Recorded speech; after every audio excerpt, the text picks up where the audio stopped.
యాదాద్రి భువనగిరి జిల్లా చౌటుప్పల్ మున్సిపల్ కేంద్రం తంగడిపల్లి గ్రామానికి చెందిన యువకుడు బాలగోని పవన్ కుమార్ ఆన్లైన్ బెట్టింగ్లో డబ్బులు పోగొట్టుకుని అప్పులు కావడంతో ఇంట్లో ఉరివేసుకుని ఆత్మహత్య చేసుకున్నాడు.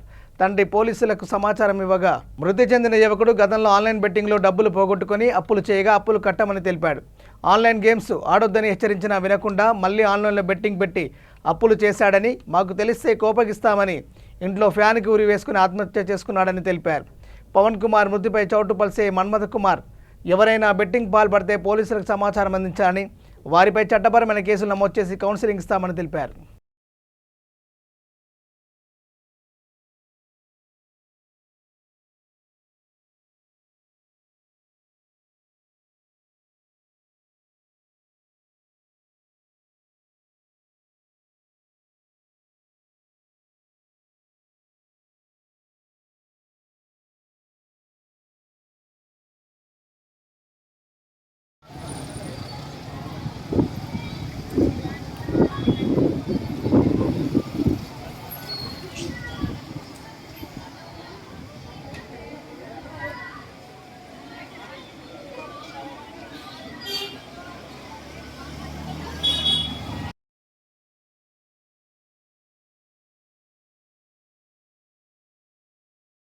ఆన్లైన్ బెట్టింగ్స్ మరి గ్యాంబ్లింగ్ కు యువత అలవాటు పడి వారి యొక్క ఏది అవసరాలు తీర్చుకోవడానికి కోసం మరియు చెడు అలవాట్లకు డబ్బు ఖర్చు అవసరానికని ఈ ఆన్లైన్ బెట్టింగ్ కు పాల్పడుతున్నారు.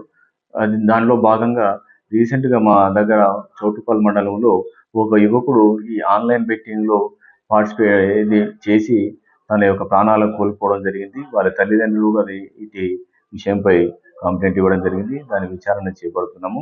ఇంకొకటి అదేవిధంగా ప్రజెంట్ ఈ మేము పోలీస్ శాఖ తరఫున ప్రతి కూడలిలో ఈ అవేర్నెస్ ప్రోగ్రాంలు కూడా ఆన్లైన్ పైన అదేవిధంగా సైబర్ క్రైమ్ మీద కూడా ఏర్పాటు చేస్తున్నాము. ప్రతి ఒక్కరూ వారి తల్లిదండ్రులు పిల్లలను బాధ్యతగా చూసుకుంటూ వారి యొక్క చేసే కార్యక్రమాలను అబ్జర్వ్ చేయాల్సిందిగా పోలీస్ శాఖ తరఫున కోరుతున్నాము.